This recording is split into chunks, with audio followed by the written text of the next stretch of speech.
அனைவருக்குமே வணக்கம். சற்று முன் கிடைத்திருக்கக்கூடிய ஒரு மிக மிக முக்கியமான செய்தி ஒன்று வெளியாகியுள்ளது. சற்று முன் உதயநிதி ஸ்டாலின் வீட்டில் போலீஸ் குவிப்பு, பரபரப்பு, இது மாதிரி செய்திகள் வெளியாயிருக்கு. ஸோ இன்று காலையில் பார்த்தீங்கன்னா உதயநிதியுடைய ஸ்டாலினுடைய வீட்டில் போலீஸ் குவிக்கப்பட்டு அமலாக்கத்துறை அதிரடியாக களத்தில் இறங்கியிருக்காங்க. ஏற்கனவே இந்த டாஸ்மாக் உடைய நிறுவனத்தில் இவருடைய பேரும் அடிபட்டு இருந்தது.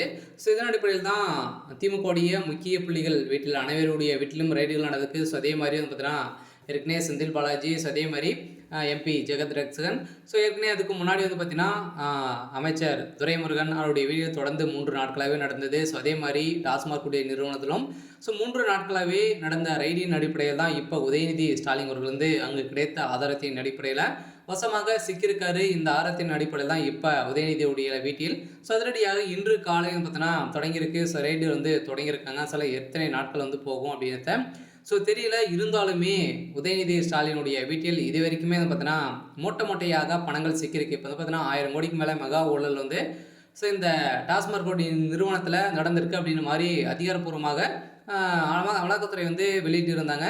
இருந்தாலுமே மறைமுகமாகவே பார்த்தீங்கன்னா நிறைய ஊழல் நடந்திருக்கு. நிறைய டாஸ்மாக் கூடிய ஆலைகள் நடந்துட்டு வருது. ஸோ அலுவலக அரசுக்கு பார்த்தீங்கன்னா எதிராக நிறைய டாஸ்மாக் நிறுவனங்கள் நடந்துட்டு வரும் நிலையில் இப்போ அதிரடியாக அதில் கிடைக்கப்பட்ட ஸோ ஊழலின் அடிப்படையில் இப்போ அதிரடியாக திமுகவுடைய தலைமையகமே வசமாக சிக்கி கொண்டு இருக்காங்க. ஸோ இந்த நிலையில் தான் உதயநிதி ஸ்டாலினுடைய கதை ஒட்டுமொத்தமாக முடிய போகுது.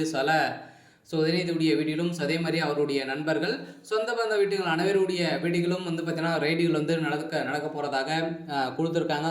உதயநிதியுடைய கதை ஒட்டுமொத்தமாக முடிந்திருக்கு.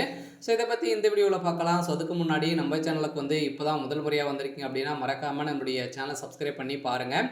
ஸோ வாங்க வீடியோக்குள்ளே போகலாம். ஸோ பார்த்தீங்கன்னா ஏற்கனவே உதயநிதி ஸ்டாலின் அவர்கள் நிறைய பிரச்சனை. அவர் பார்த்தீங்கன்னா ஸோ துணை முதல்வர் ஆனதுலேருந்தே ஒரு மிகப்பெரிய பிரச்சனைகள் தான் இருக்கார். அவருக்கு வராத திமுகவுடைய தலைமையகத்துக்கு பார்த்தீங்கன்னா வராத நெருக்கடியெல்லாம் ஸோ வந்திருக்கக்கூடிய நிலையில் தான் இப்போ திமுகவுடைய தலைமையகத்தையே ஒழிக்கக்கூடிய அளவிற்கு செந்தில் பாலாஜி அவர்கள் செய்த மெகா ஊழலின் அடிப்படையில் அவர் கொடுத்த வாக்குமூலத்தின் அடிப்படையிலும் இப்போ உதயநிதியுடைய ஸ்டாலின் சம்மந்தப்பட்ட நிறுவனங்களும் ரைடுகளும் நடந்திருக்கு. ஸோ அதெல்லாம் பார்த்தீங்கன்னா உதயநிதியுடைய மனைவி கிருத்திகா அவர்கள் பார்த்தீங்கன்னா இதில் வசமாக சிக்கியிருக்காங்க. ஏற்கனவே போதைப்பொருள் மருந்து கடத்தல சிக்கியிருக்காங்க. இந்த விவகாரத்தின் அடிப்படையிலும் உதயநிதியுடைய வீட்டில் தொடர்ந்து ரைடுகள் ஸோ நடக்கும் அப்படிங்கிற மாதிரி சொல்லியிருக்காங்க. வருகின்ற சட்டமன்ற தேர்தலுக்குள்ளே திமுகவை மன்னராட்சியை ஒட்டுமொத்தமாக ஒழிக்க வேண்டும் அப்படின்ற ஒரே நோக்கத்தோடு தான் பார்த்தீங்கன்னா நிறைய எதிர்கட்சிகள் அனைவருமே செயல்பட்டு வராங்க. ஸோ இந்த நிலையில் தான் உதயநிதியுடைய வீட்டில் அதிரடியாக இன்று போலீஸ் குவிக்கப்பட்டிருக்கு அப்படின்ற மாதிரி தகவல் வெளியாக இருக்குது. சரி, ஓகே. ஸோ இன்னைக்கான அப்டேட் பார்த்தீங்கன்னா இதுதான். ஸோ மறக்காமல் நம்மளுடைய சேனலை சப்ஸ்கிரைப் பண்ணி சப்போர்ட் பண்ணுங்கள். தேங்க்யூ.